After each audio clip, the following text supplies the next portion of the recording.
Student, जैसा कि तुम लोग पढ़े हो कि चीन, इंडो चीन में जो राष्ट्रवाद आया उसके बारे में तुम लोगों को बताया गया था। तो इंडो चीन का हम लोग पढ़ रहे हैं। इंडो चीन में हम लोग पढ़े थे कौन कौन सा देश रहेगा, वियतनाम और कौन रहेगा, लाओस और कंबोडिया। ये 3 देश किस तरह से इनके यहाँ जो है आज़ादी इनसे मिला और ये कैसे अलग हुए फ्रांस से। ठीक है, देखा जाए आगे का बात। धर्म और उपनिवेशवाद का विरोध। औपनिवेशिक वर्चस्व निजी और सार्वजनिक जीवन के तमाम पहलुओं पर नियंत्रण के रूप में सामने आता था। फ्रांसीसियों ने न केवल सैनिक ताकत के सहारे वियतनाम पर कब्जा कर लिया था, बल्कि वे वहां के सामाजिक और सांस्कृतिक जीवन को भी पूरी तरह बदल देना चाहते थे। हालांकि धर्म ने औपनिवेशिक शासन को मजबूती प्रदान करने में अहम भूमिका अदा की, लेकिन दूसरी ओर उसने प्रतिरोध के नए नए रास्ते भी खोल दिए। आइए देखें किस प्रकार ऐसा हुआ। मतलब औपनिवेशिक वर्चस्व कहने का मतलब हुआ जिस प्रकार से फ्रांस ने क्या किया था, वह वियतनाम पे है ना कब्जा करके वो चाह रहा था कि वहाँ की जैसे हम कब्जा किए उसी तरह वहाँ के धर्म, वहाँ की संस्कृति, वहाँ की जो परंपराएं हैं वो सभी उनके कब्जे में आ जाए, अर्थात वो सब नष्ट हो जाए और उनकी बातों को, उनके धर्म को, उनके परंपरा को लोग माने, है ना। ये ऐसा कर रहे थे। वियतनामियों के धार्मिक विश्वास बौद्ध धर्म, कन्फ्यूशियसवाद और स्थानीय रीति रिवाजों और आधारित थे। फ्रांसीसी मिशनरी वियतनाम में ईसाई धर्म के बीज बोने का प्रयास करते। मतलब वियतनाम में मूलतः लोग ज्यादातर मानते थे बौद्ध धर्म, उसके बाद कन्फ्यूशियसवाद जो धर्म मतलब एक बात था, और स्थानीय रीति रिवाज अर्थात मतलब होता है जैसे हम लोग गाँव में भी बहुत सारे रीति रिवाज के अनुसार वो फलाना जाति के हैं तो फलाना ये के हैं होते हैं, उसी तरह वहाँ भी है तो रीति रिवाज पर आधारित थे। लेकिन फ्रांसीसी लोग जो मिशनरी थे अर्थात क्रिश्चियन, ये लोग अपने ईसाई धर्म का बीज उन लोगों के अंदर बो रहे थे।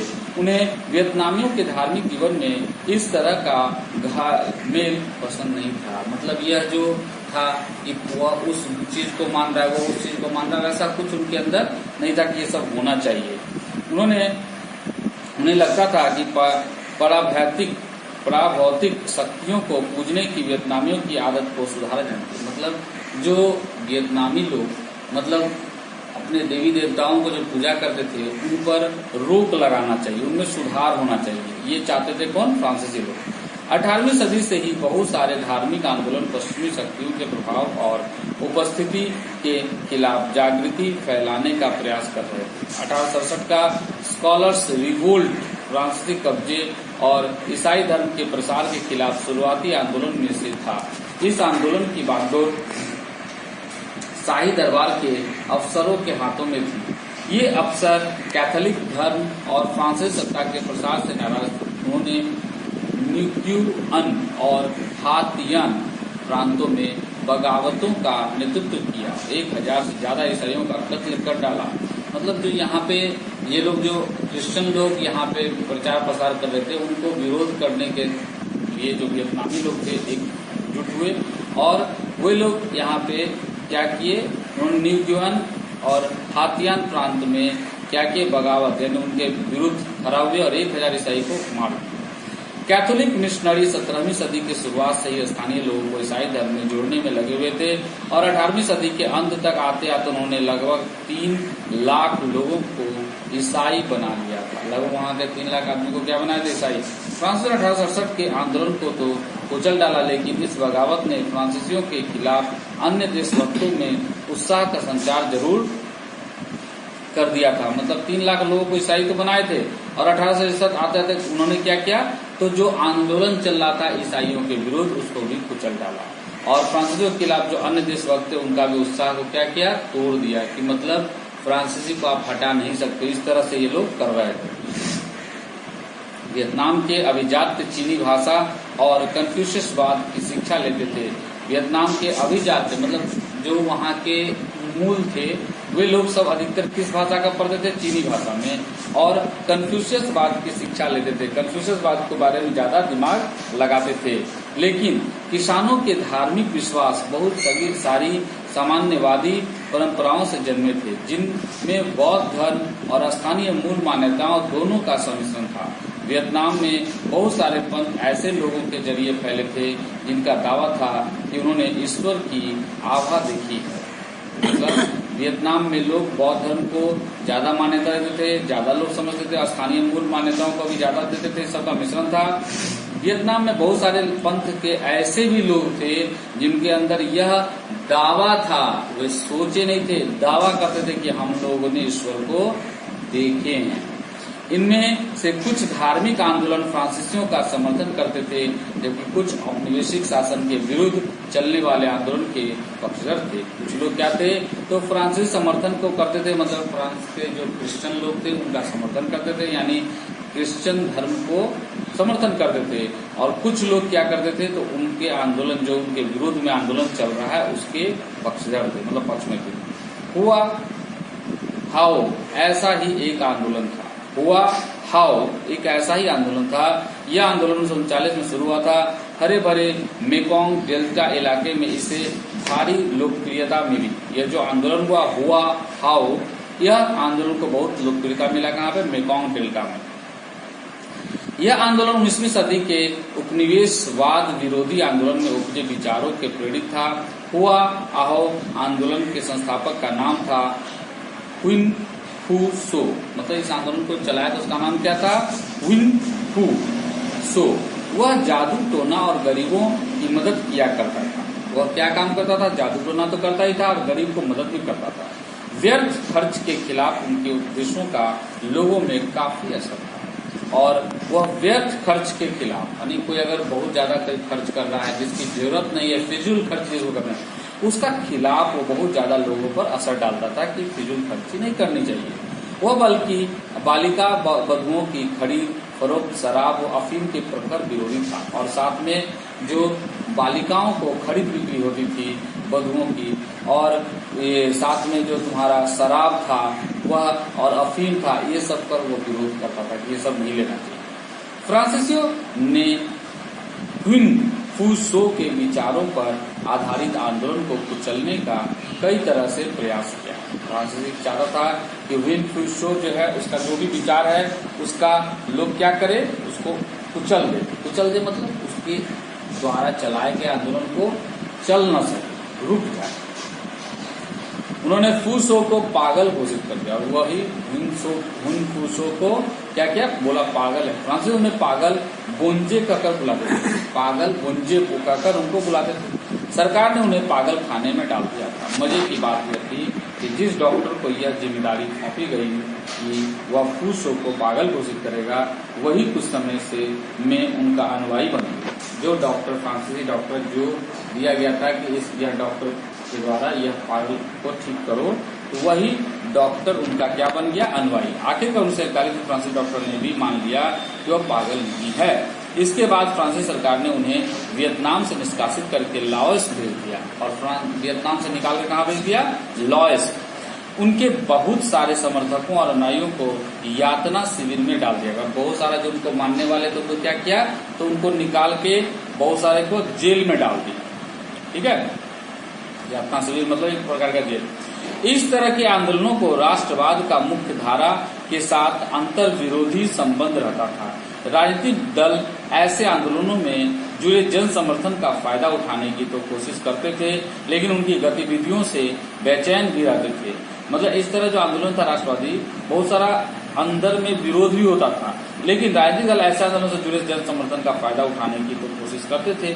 जो भी राजनीतिक दल तो चाहता था कि हमको इस तरह का जो आंदोलन हो रहा है उससे हमको फायदा हो, लेकिन उनकी गतिविधियों से बेचैन भी रहते थे। और उनकी गतिविधियों से वो बेचैन भी रहते थे। राजनीतिक दल को ऐसा समूह पर नियंत्रण और अपना अनुशासन कायम करने में काफी परेशानी महसूस होती थी। न ही वे उनके रीति रिवाजों और व्यवहारों का समर्थन कर पाते थे, मतलब उनका विरोध भी नहीं कर पाते, उनके रीति रिवाज के साथ समर्थन भी नहीं कर पाते, है ना, ऐसा मतलब व्यवहार हो पाता था।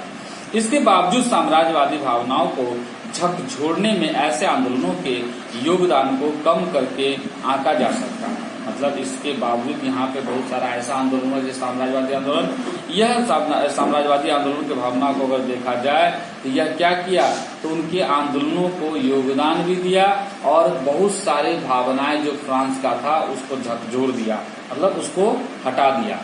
अब देखते हम लोग आधुनिकीकरण की संकल्पना, मतलब किस तरह से पूरे विश्व में या कहो कि वियतनाम में आधुनिकीकरण का संकल्प हुआ। फ्रांसीसी उपनिवेशवाद का विभिन्न स्तरों पर और नाना रूपों में विरोध हो रहा था। फ्रांसीसी उपनिवेशवाद मतलब फ्रांस जिस पे कब्जा किए हुए था, अर्थात वियतनाम पे बहुत सारे स्तरों पे बहुत सारे रूपों में विरोध हो रहा था, लेकिन सभी राष्ट्रवादियों के सामने सवाल एक जैसा था, मसलन आधुनिक होने का क्या मतलब है।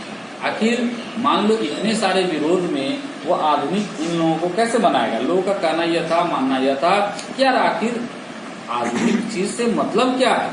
राष्ट्रवादी किसे कहते हैं? क्या आधुनिक बनने के लिए परंपराओं को पिछड़ेपन की निशानी मानना है और सभी पुराने विचारों को, सामाजिक आचारों को खारिज करना जरूरी है? क्या आधुनिक बनने के लिए यह जरूरी है कि सारी पुराने या जो भी परंपराएं हैं वो सबको छोड़ देना होगा? क्या पश्चिम को ही विकास व सभ्यता का प्रतीक मानना और उसकी नकल करना जरूरी है? क्या पश्चिम जगत में अर्थात इंग्लैंड में, अमेरिका में, फ्रांस में जो हुआ है क्या उसी को लेकर चलेंगे तो हमारा काम होगा? क्या उसी को आधुनिकीकरण कर देने का प्रतीक है, हम उसी चीज को लेकर चले? ऐसे सवालों के जवाब कई तरह के थे। कुछ बुद्धिजीवियों का मानना था कि पश्चिमी के प्रभुत्व का मुकाबला करने के लिए वियतनामी परंपराओं को मजबूत करना जरूरी है। कुछ ऐसे सवालों का जवाब देने के लिए कुछ बुद्धिजीवी मानते थे कि पश्चिमी का प्रभुत्व हमारे ऊपर न आए, इसके लिए क्या करना होगा, जो वियतनाम की अपनी परंपरा है उसको मजबूत करना होगा। जबकि कई बुद्धिजीवियों का विचार था कि विदेशी वर्चस्व का विरोध करते हुए भी वियतनाम को पश्चिम से होते हुए कुछ सीखना होगा। मतलब कुछ बुद्धिजीवी कहते थे कि वियतनामी परंपरा को तो रखना ही रखना है, साथ ही क्या करना है, तो पश्चिमी जगत में जो कुछ परिवर्तन हुए हैं उसको भी सीखना है।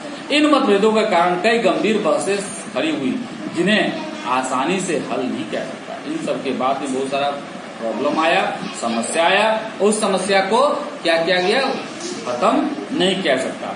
19वीं सदी के आखिर में फ्रांसीसियों के विरोध का नेतृत्व प्राय कन्फ्यूशियन विद्वानों, कार्यकर्ताओं के हाथों में होता था, जिन्हें अपनी दुनिया बिखरती दिखाई दे रही थी।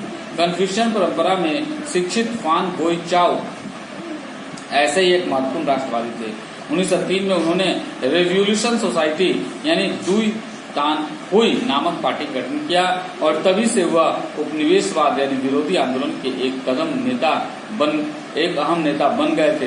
राजकुमार क्वांग दे इस पार्टी के मुखिया थे।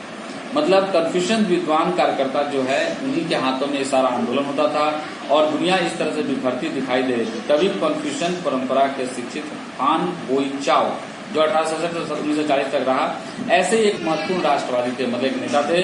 और 1903 में उन्होंने रेवोल्यूशनरी सोसाइटी यानी दुई तान हुई नामक पार्टी का गठन किया।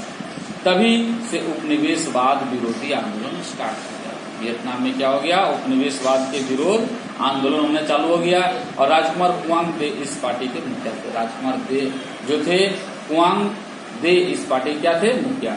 फान बोई चाओ ने 1905 में चीनी सुधारक लियांग किचॉय से योकोहामा में भेंट की।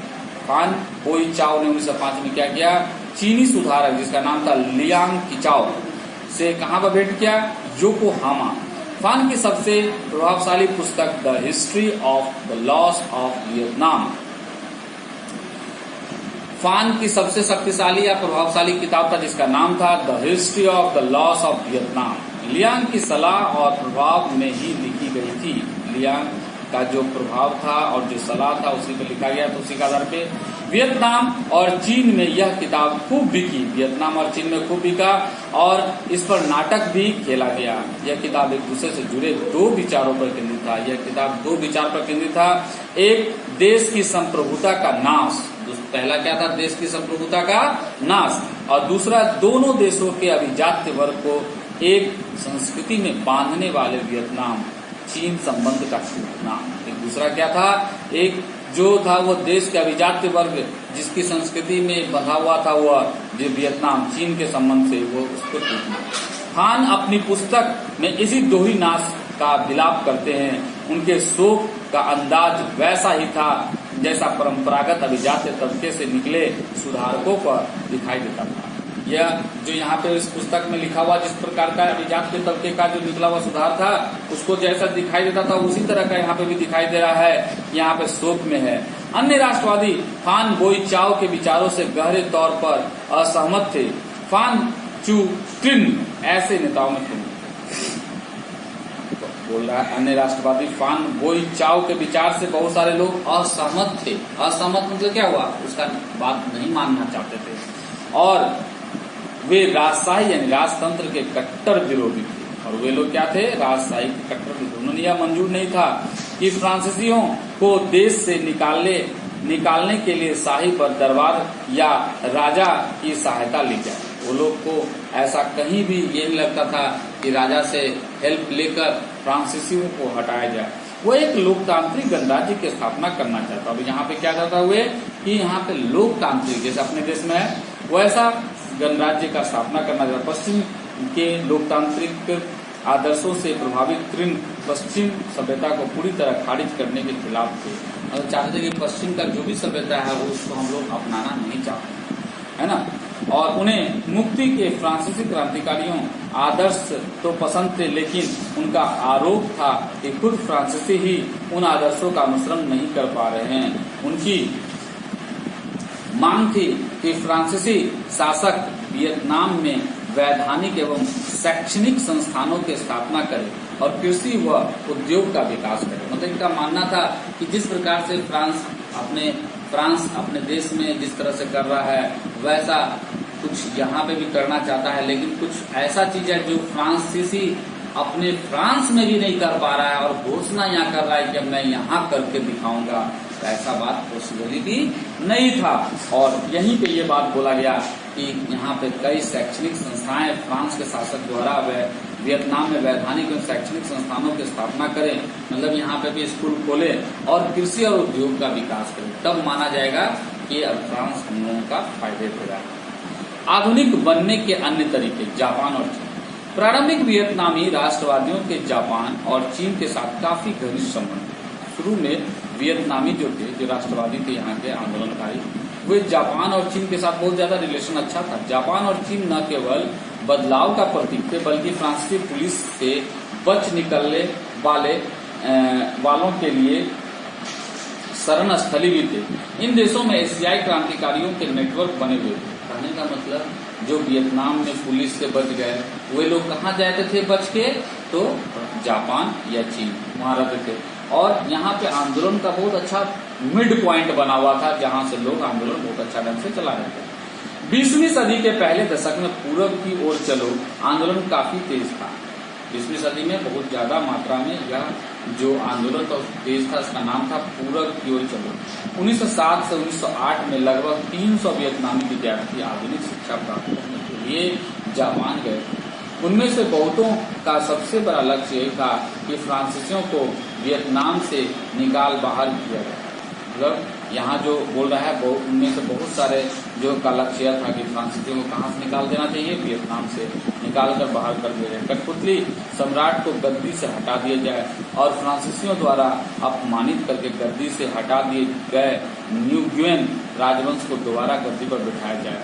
इन राष्ट्रवादियों को विदेशी हथियार और मदद लेने से कोई परहेज नहीं था। इसके लिए उन्होंने एशियाई होने के नाते जापानियों से मदद मांगी। मतलब ये लोग चाहते थे, जो मतलब कुछ ऐसे राष्ट्रवादी थे जो जैसे यहाँ पे दिया हुआ है, हटा दिए गए न्यूगुएन राजवंश को, जो राजवंश जो राजा शासन करता था उसको दोबारा गद्दी पर बैठाया जाए। इसके लिए लोग राष्ट्रवादी लोग क्या किए भाई, तो विदेशी हथियार और फ्रांस का मदद लेना कहीं भी परहेज नहीं समझे। क्या नहीं समझे, क्यों? क्योंकि चाहते थे कि अगर लेंगे तभी हो पाएगा। इसलिए उन्होंने एशियाई होने के नाते जापानियों से मदद मांगी। फ्रांस से न लेकर किससे लिए, जापान से। जापान आधुनिकीकरण के रास्ते पर काफी आगे बढ़ चुका था। जापानियों ने पश्चिम द्वारा गुलाम बनाए जाने की कोशिशों का सफलतापूर्वक विरोध किया था। जापान जो है सबसे ज्यादा विरोध किया था कि पश्चिम हम लोगों के ऊपर कब्जा क्यों कर रहा है। 1907 में रूस पर विजय प्राप्त करके जापान अपनी सैनिक ताकत का भी लोहा मनवा चुका था। 1907 में जापान इतनी मजबूत हो चुका था कि वह रूस पर कब्जा कर लिया था, है ना, और दिखा दिया था कि मेरा सैनिक ताकत बहुत ज्यादा है ना। वियतनामी विद्यार्थियों ने टोक्यो में भी रेस्टोरेशन सोसाइटी की स्थापना कर ली थी, लेकिन 1908 में जापानी गृह मंत्रालय ने ऐसी गतिविधियों का दमन शुरू कर दिया। फान गुइचाओ सहित बहुत सारे लोगों को जापान से निकाला जाने लगा और उन्हें मजबूरन चीन व थाईलैंड में शरण लेनी पड़ी। मतलब जापान में देखा जब वहाँ का मंत्री क्या देखा कि इन लोगों को नहीं रखना है। क्यों? क्योंकि ये विरोध कर रहे हैं और विरोध ज्यादा करेंगे तो हमारे यहाँ का देश के साथ विरोध होने लगेगा, इसलिए इन लोगों को देश से निकाल दिया गया। तब ये लोग जाके चीन और थाईलैंड में शरण लिए। चीन के घटनाक्रम ने भी वियतनामी राष्ट्रवादियों के हौसले बढ़ा दिए थे। सुन यात सेन के नेतृत्व में चले आंदोलन के जरिए जनता ने लंबे समय से चीन पर शासन करते आ रहे राजवंश को 1911 में गद्दी छोड़ने पर विवश कर दिया। मतलब चीन में जो सन्यास सेन थे उनके द्वारा जो आंदोलन चलाया गया और वहां पे जो लंबे समय से आ रहा था शासन चल रहा था राजवंश का, 1911 उनको गद्दी छोड़ना पड़ा और वहां गणराज्य की स्थापना हुई। इन घटनाओं से प्रेरणा लेते हुए वियतनामी विद्यार्थियों ने भी वियतनाम मुक्ति एसोसिएशन वियतनाम कुआन फुक होई की स्थापना कर डाली। अब फ्रांस विरोधी स्वतंत्रता और आंदोलन का स्वरूप बदल चुका था। अभी संघर्ष का उद्देश्य यह नहीं था कि संवैधानिक राजशाही की स्थापना कैसे की जाए। अब स्वतंत्रता संग्राम में एक लोकतांत्रिक गणराज्य की स्थापना का सपना देखने लगे। अब वहां पे यह नहीं सोच रहे थे कि एक अच्छा राजा हमारे ऊपर आके शासन करे। अब उनके दिमाग में था कि यहाँ पे लोकतंत्र आए, है ना, हम चुनकर जो इसको भेजेंगे वही हम पर शासन करेगा, लेकिन और फ्रांस भी हट जाए। लेकिन जल्दी ही वियतनाम का साम्राज्यवाद विरोधी आंदोलन एक नए प्रकार के नेतृत्व की देखरेख में तेजी से आगे बढ़ने लगा और धीरे धीरे वहां आगे बढ़ने के लिए बहुत ही ज्यादा विरोध होने लगा इस चीज का।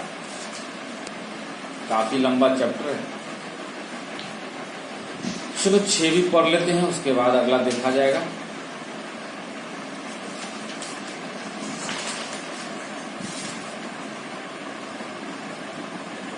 आज यहीं तक पढ़ते हैं क्योंकि आगे बहुत लंबा है।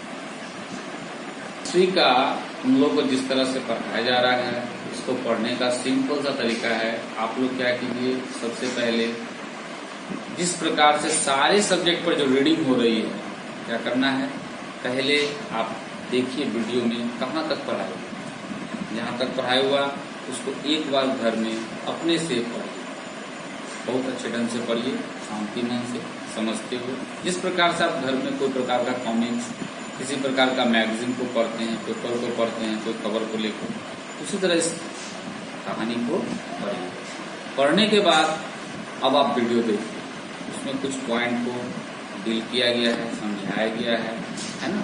और उसके बाद पुनः वीडियो जब देख लें तो वीडियो के पढ़ते पढ़ते साथ में आपको क्या करना है, बुक भी देखना है। आप लोग सारे को जिनको बुक नहीं मिला है, अपने कोचिंग का भारतीय कोचिंग सेंटर के सारे विद्यार्थी को टोटली किताब दिया जा चुका है। और आपको क्या करना है, जिस सब्जेक्ट की वीडियो आप देख रहे हैं उसको पहले बार पढ़ लेना है, पुनः पढ़ने के बाद फिर से वीडियो देखते देखते सुनते सुनते आपको किताब में उंगली भी रखना है, पढ़ना भी। जहां समझ में लग रहा है कि भी अभी समझ में नहीं आ रहा है उसको अंडरलाइन कीजिए और फिर से वीडियो को एक बार पीछे कीजिए और रिपीट करके देखिए कि आपका वीडियो द्वारा समझ में आ रहा है या नहीं। अगर कोई लाइन ऐसा समझ में नहीं आ रहा हो तो फिर आप उसको एक बार कीजिए, 2 बार 3 बार देखने के बाद आपको लगभग समझ में आ जाएगा। अगर फिर भी नहीं आता है तो आप उस लाइन का क्लिक करके भेजिए व्हाट्सएप पे, है ना। जो भी होगा उसको फिर से एक बार किसी दूसरे हफ्ता जो है आपको जो वीडियो भेजा जाएगा उसको समझा के भेजा जाएगा, ठीक है। उसके बाद ये देख लेने के बाद जब वीडियो देख कर एक बार पढ़ लिए, फिर उसके बाद वीडियो बंद करके एक बार पुनः जहां तक पढ़ाया हुआ उसको रीडिंग कीजिए और उस लेसन के क्वेश्चन में जाइए और देखिए उस क्वेश्चन पे कि कितना क्वेश्चन उस जहां तक आपने पढ़ा उस पर टच कर रहा है। कुछ टू द पॉइंट लगता हो कि इम्पोर्टेंट बात है उसको नोट कीजिए, है ना। और बीच बीच में ब्रैकेट में बहुत सारा बातें रहती है जिसको हम लोग रीडिंग में नहीं समझाते हैं, क्योंकि वो तो समझाने के लिए ही बात लिखा हुआ है, कुछ कुछ बातों को समझाने का, यानी समझाकर बात लिखा हुआ है, वर्ड मीनिंग टाइप का है वो, है ना। तो उसको आपको पढ़ना है, स्वयं पढ़ना है, ठीक है। देखिए अभी हम लोगों के पास संकट का समय है। इस संकट के समय जो पढ़ाई चल रही है, ये मजबूरी में ऑनलाइन पढ़ाई आप लोगों को दिया जा रहा है। क्लासेस मैनुअल नहीं हो पा रहा है, नहीं होने का कारण आपको ये ऑनलाइन क्लास दिया जा रहा है। इस ऑनलाइन क्लास में अगर आप सोचेंगे हम जैसे मन तैसे पढ़ें, तो पढ़ाई आपकी नहीं हो पाएगी। बहुत बच्चे अभी भी हमारे इस चैनल को सब्सक्राइब नहीं किए। क्यों नहीं किए हैं? क्योंकि उनके पास, किसी के पास मोबाइल नहीं है, किसी के पास कुछ नहीं है। तो ठीक है, कोई बात नहीं है, वो अपने दोस्तों के साथ जो उनके आसपास है ना, उनके साथ मिलकर ये वीडियो देखे एक साथ, ताकि उनकी पढ़ाई हो सके, ठीक है। ये नहीं कि मेरे पास नहीं है, कुछ के बच्चे के पास नहीं है तो वो जाके आए यहाँ पे अपना वीडियो लेके गए हैं पेन ड्राइव में, अपने टीवी पर देख रहे हैं, मतलब जिस तरीका से हो, लेकिन पढ़ाई को छोड़ना नहीं। अगर आप छोड़ दोगे तो एक डम्मी बन जाओगे। और जिस दिन ये लॉकडाउन टूटेगा, क्योंकि लॉकडाउन परमानेंट तो है नहीं, आज टूटे 6 महीना बाद टूटे, 3 महीना बाद टूटे, लेकिन टूटेगा तो, और जब टूटेगा तो फिर आपकी ये पढ़ाई सब चौपट हो जाएगी। इसलिए अभी जितना हो सके आप 100% मत पढ़िए, 90% पढ़िए, 80% पढ़िए, जितनी आपकी मन करता है पढ़िए, लेकिन न पढ़िए ये काम मत कीजिए। पढ़ाई तो करना है, एकदम पढ़ाई छोड़ नहीं देना, ठीक है। डम्मी नहीं बनना है, थोड़ा सा दिखाना है कि आपके अंदर भी क्षमता है पढ़ने का, ठीक है। मेरे बात को समझ रहे हैं आप लोग? Okay, bye.